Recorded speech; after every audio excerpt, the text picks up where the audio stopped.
Iran, চীন ও Russia আগামী ফেব্রুয়ারির শেষের দিকে উত্তর ভারত মহাসাগর কৌশলগত গুরুত্বপূর্ণ অঞ্চলে বড় আকারের যৌথ ও নৌ মহড়া চালাতে যাচ্ছে। এই মহড়া এমন এক সময়ে অনুষ্ঠিত হতে যাচ্ছে যখন ইরান ও যুক্তরাষ্ট্রের মধ্যে উত্তেজনা দ্রুত এবং বিপজ্জনকভাবে বেড়েই চলছে এবং উভয় পক্ষ থেকেই একের পর এক আগ্রাসী সামরিক বার্তা দেওয়া হচ্ছে। ইরান, রাশিয়া, চীন নৌ মহড়ার খবর প্রকাশ করে ইরানের রাষ্ট্রীয় গণমাধ্যম প্রেস টিভি ৩১ জানুয়ারি। এই ঘোষণা আসে ঠিক তার আগেই যখন ইরান হরমুজ প্রণালীর গুরুত্বপূর্ণ জলপথ দিয়ে ২ দিনের একটি বড় লাইভ ফায়ার সামরিক মহড়ার পরিকল্পনা প্রকাশ করে। হরমুজ প্রণালী বিশ্বের অন্যতম গুরুত্বপূর্ণ জ্বালানি চোক পয়েন্ট, যেখান দিয়ে প্রতিদিন বিশ্বের প্রায় ২০% তেল পরিবহন হয়। এই প্রণালীতে কোনো সামরিক সংঘর্ষ শুরু হলে তা বৈশ্বিক জ্বালানি বাজার ও তেলের দামে মারাত্মক ও সুদূর প্রসারী প্রভাব ফেলতে পারে। বিশ্লেষকদের মতে হরমুজ প্রণালীতে সরবরাহ বিঘ্ন ঘটলে পূর্ব ও দক্ষিণ পূর্ব এশিয়ার অর্থনীতিগুলো সবচেয়ে বেশি ঝুঁকির মুখে পড়বে। ইরানের লাইভ ফায়ার মহড়া শুরু হওয়ার কথা ১ ফেব্রুয়ারি থেকে, যা যুক্তরাষ্ট্রের শক্তিশালী ইউএসএস আব্রাহাম লিঙ্কন বিমানবাহী রণতরী বহর ইরানের উপকূলের কাছে মোতায়েন করার পরপরই অনুষ্ঠিত হচ্ছে। এই সময়সূচি ও উপস্থিতি ওয়াশিংটনকে গভীরভাবে উদ্বিগ্ন করছে, কারণ ওই অঞ্চলে আগে থেকেই মার্কিন বাহিনীর ব্যাপক উপস্থিতি রয়েছে। যুক্তরাষ্ট্রের সেন্ট্রাল কমান্ড ইরানের ইসলামিক রেভলিউশনারি গার্ড কর্পসকে সরাসরি কঠোর সতর্কবার্তা দিয়েছে। সেন্টকম তাদের বিবৃতিতে জানায়, হরমুজ প্রণালীতে নিরাপদ নৌ চলাচলকে হুমকির মুখে ফেলে এমন কোনো উস্কানিমূলক বা বিঘ্ন সৃষ্টিকারী কার্যকলাপ সহ্য করা হবে না। এ বিবৃতিতে বলা হয়, মার্কিন সামরিক জাহাজের উপর অস্পষ্ট উদ্দেশ্যে নিম্ন উচ্চতায় বা সশস্ত্র উড্ডয়ন, উচ্চগতির নৌকা দিয়ে সংঘর্ষের পথে এগিয়ে আসা কিংবা মার্কিন বাহিনীর দিকে অস্ত্র তাক করার মতো কোনো আচরণ গ্রহণযোগ্য নয়। এদিকে ইরান জানিয়েছে, রাশিয়া ও চীনের সঙ্গে এই যৌথ নৌ মহড়ার উদ্দেশ্য হল সামুদ্রিক নিরাপত্তা জোরদার করা এবং ৩ দেশের নৌবাহিনীর মধ্যে কার্যকর সমন্বয় বাড়ানো। মেরিটাইম সিকিউরিটি বেল্ট নামে এই মহড়া প্রথম শুরু হয় ২০১৯ সালে এবং এখন পর্যন্ত ৭ বার বিভিন্ন স্থানে অনুষ্ঠিত হয়েছে। এর মাধ্যমে তেহরান, বেইজিং ও মস্কোর মধ্যে সামরিক সমন্বয় ও কৌশলগত ঘনিষ্ঠতা ক্রমেই দৃঢ় হচ্ছে বলে মনে করছেন বিশ্লেষকেরা। আগের এই মহড়াগুলোতে যৌথ অনুসন্ধান ও উদ্ধার অভিযান, নিরাপত্তা টহল এবং সমন্বিত নৌকৌশল অনুশীলন অন্তর্ভুক্ত ছিল। এই নতুন মহড়া এমন এক সময় হচ্ছে যখন ইরানের পারমাণবিক ইস্যুতে যুক্তরাষ্ট্র ও ইরানের মধ্যে উত্তেজনা নজিরবিহীনভাবে বেড়েছে এবং ইরানের দক্ষিণ উপকূলের কাছাকাছি আন্তর্জাতিক জলসীমায় যুক্তরাষ্ট্র ব্যাপক সামরিক শক্তি মোতায়েন করছে। মার্কিন প্রেসিডেন্ট ডোনাল্ড ট্রাম্প দাবি করেছেন, এসব মোতায়েনের উদ্দেশ্য হল ইরানের উপর সর্বোচ্চ চাপ সৃষ্টি করে তাদেরকে আলোচনায় বসতে বাধ্য করা। ডোনাল্ড ট্রাম্প বলেন, তিনি আশা করেন ইরান এমন কোনো সমঝোতায় পৌঁছাবে যা গ্রহণযোগ্য হবে এবং যাতে পারমাণবিক অস্ত্রের বিষয়টি থাকবে না। তবে তিনি স্বীকার করেন, ইরান আদৌ সেই পথে যাবে কিনা তা নিয়ে তিনি নিশ্চিত নন। যুক্তরাষ্ট্রের দাবি অনুযায়ী বর্তমানে দুই পক্ষের মধ্যে কিছু যোগাযোগ চলছে এবং পরিস্থিতি যে কোনো দিকে মোড় নিতে পারে। অন্যদিকে ইরান প্রকাশ্যে আলোচনার সম্ভাবনাকে স্বাগত জানালেও স্পষ্ট করে জানিয়েছে, হুমকি, চাপ ও সামরিক ভয় দেখানোর ছায়ায় প্রকৃত কূটনীতি কখনোই সফল হতে পারে না।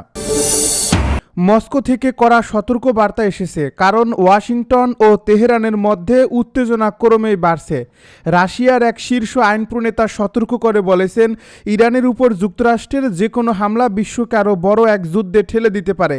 রাশিয়ান ফেডারেশন কাউন্সিলের পররাষ্ট্র বিষয়ক কমিটির প্রথম উপ-চেয়ারম্যান ভ্লাদিমির জাভারভ বলেন, ইরানে মার্কিন আগ্রাসন বা ক্ষেপণাস্ত্র হামলা সরাসরি তৃতীয় বিশ্বযুদ্ধের পথে নিয়ে যেতে পারে।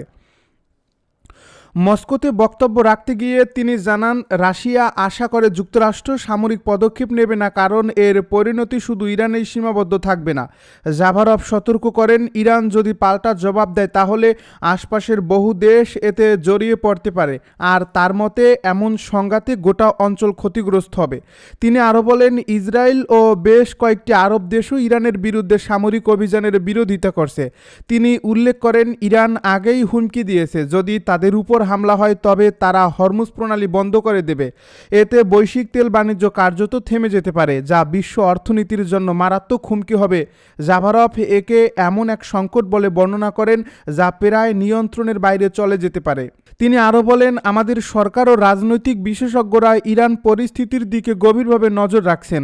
আমি আন্তরিকভাবে আশা করি যুক্তরাষ্ট্র ইরানের উপর পূর্ণমাত্রার আগ্রাসন বা ব্যাপক বোমা ও ক্ষেপণাস্ত্র হামলার মতো চরম পদক্ষেপ নেবে না, কারণ তা সরাসরি তৃতীয় বিশ্বযুদ্ধ ডেকে আনবে। তিনি আরও বলেন, ভেনেজুয়েলার প্রেসিডেন্টকে অপহরণ করা ছিল তুলনামূলকভাবে ছোট ঘটনা, কিন্তু ইরান একটি 8 কোটি মানুষের দেশ, ভালোভাবে সশস্ত্র ও প্রস্তুত। যদি প্রতিক্রিয়া আসে তাহলে আশপাশের বহু দেশ এমনকি ইসরায়েল ও আরব রাষ্ট্রগুলিও ক্ষতিগ্রস্ত হবে। জাভারভের মতে শুধু বিমান হামলা বা ক্ষেপণাস্ত্র দিয়ে ইরান সমস্যার সমাধান সম্ভব নয়। যে কোনো পরিস্থিতিতেই স্থল অভিযান দরকার হবে। কিন্তু প্রশ্ন হলো, যুক্তরাষ্ট্র কি ইরানের এমন অভিযান চালাতে পারবে? তার মতে এটা মোটেও সহজ হবে না। তিনি বলেন, ইরানিরা সাহসী জাতি, যাদের ইতিহাস দীর্ঘ এবং যারা নিজেদের ভূমি রক্ষা করতে জানে। তিনি আশার কথা জানিয়ে বলেন, সম্প্রতি খবর এসেছে যে মার্কিন ও ইরানি ওয়ার্কিং গ্রুপের মধ্যে যোগাযোগ শুরু হয়েছে এবং তিনি আশা করেন পরিস্থিতি যুদ্ধের দিকে গড়াবে না। এই সতর্কবার্তা এমন এক সময় এসেছে যখন যুক্তরাষ্ট্রের সামরিক উপস্থিতি বৃদ্ধি এবং সম্ভাব্য হামলার হুমকির কারণে তেহরান ওয়াশিংটন উত্তেজনা তীব্র হয়েছে। রোববার ইরানের সর্বোচ্চ নেতা আয়াতুল্লাহ আলী খামেনি সতর্ক করে বলেন, যুক্তরাষ্ট্র যদি সামরিক হামলা চালায় তাহলে তা পুরো অঞ্চলে ছড়িয়ে পড়বে।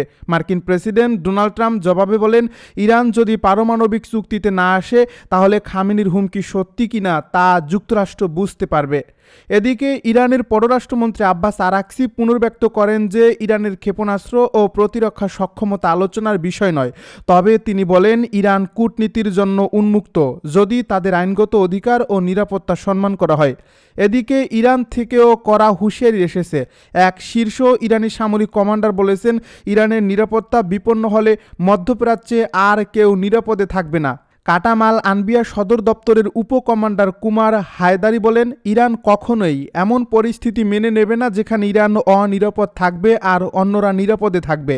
তিনি সতর্ক করেন, যুক্তরাষ্ট্র যদি ইরানের নিরাপত্তা হুমকির মুখে ফেলে তবে যুক্তরাষ্ট্রকে সমর্থনকারী দেশগুলো ইসরায়েল সহ তাদের নিরাপত্তাও হারাবে। তিনি বলেন, এসব শক্তিকে পরাজিত করে অঞ্চল থেকে বিতাড়িত করা হবে। এদিকে যুদ্ধের আশঙ্কার মধ্যেই কূটনৈতিক অগ্রগতির ইঙ্গিত মিলছে। ইরানের প্রেসিডেন্ট মাসুদ পেজেশকিয়ান যুক্তরাষ্ট্রের সঙ্গে পারমাণবিক আলোচনা পুনরায় শুরু করার নির্দেশও দিয়েছেন। ইরানি সংবাদ সংস্থা ফার্স জানিয়েছে, ওয়াশিংটনের সঙ্গে পারমাণবিক ইস্যুতে আলোচনা শুরুর সিদ্ধান্ত নিয়েছে তেহরান। সম্প্রতি আরও কিছু প্রতিবেদন ইঙ্গিত পাওয়া গেছে সৌদি আরব প্রথমবারের মতো সাবমেরিন বহর গঠনের দিকেও জোরালোভাবে এগোচ্ছে, যা দেশটির নৌ ক্ষমতায় এক ঐতিহাসিক সংযোজন হতে পারে।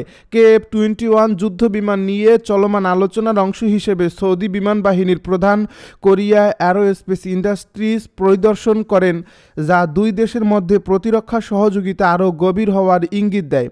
KAI জানিয়েছে, এই সফরটি রিয়াদ ও সিউলের মধ্যে কৌশলগত জ্ঞান, প্রযুক্তি এবং সামরিক অভিজ্ঞতা বিনিময়ের একটি গুরুত্বপূর্ণ অংশ।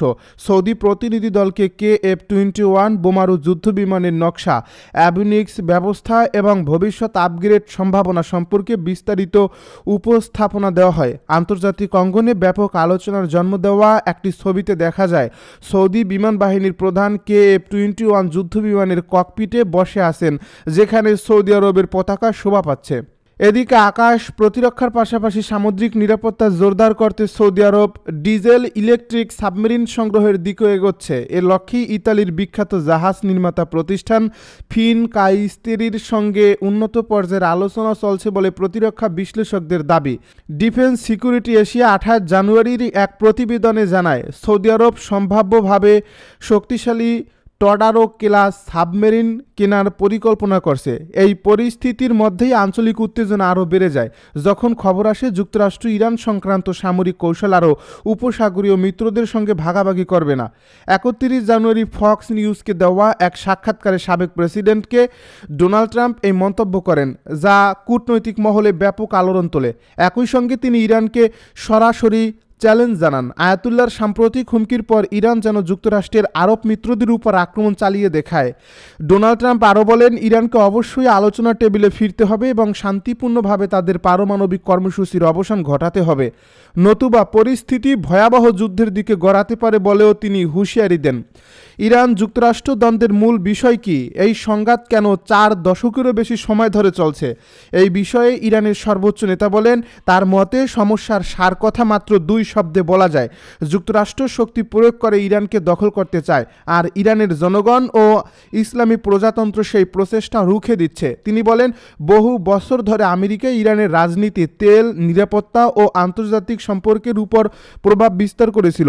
এখন তারা সেই পুরনো সময়ে ফিরে যেতে চায়, কিন্তু ইরানের জনগণ দৃঢ়ভাবে প্রতিরোধ গড়ে তুলছে।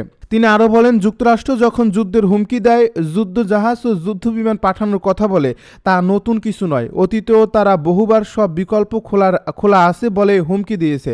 তবে ইরানি জাতি এসব হুমকিতে ভয় পায় না। ইরান কোনো দেশকে আক্রমণ করতে চায় না, কিন্তু কেউ আঘাত করলে কঠোর জবাব দেওয়া হবে।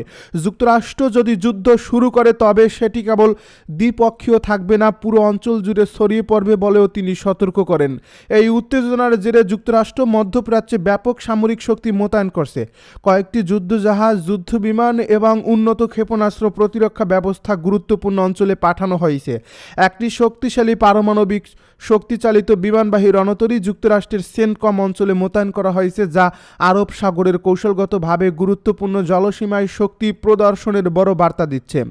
এই রণতরীর ডেকে রয়েছে আধুনিক F-35C লাইটনিং টু স্টেল যুদ্ধবিমান, যেগুলো রাডার এড়িয়ে চলার সক্ষমতা ও দীর্ঘ পাল্লার জন্য পরিচিত। পাশাপাশি রয়েছে একাধিক স্কোয়াড্রনের F-18E ও F-18F সুপার হর্নেট, যা আকাশ যুদ্ধ ও নিখুঁত স্থল হামলায় ব্যবহৃত হয়।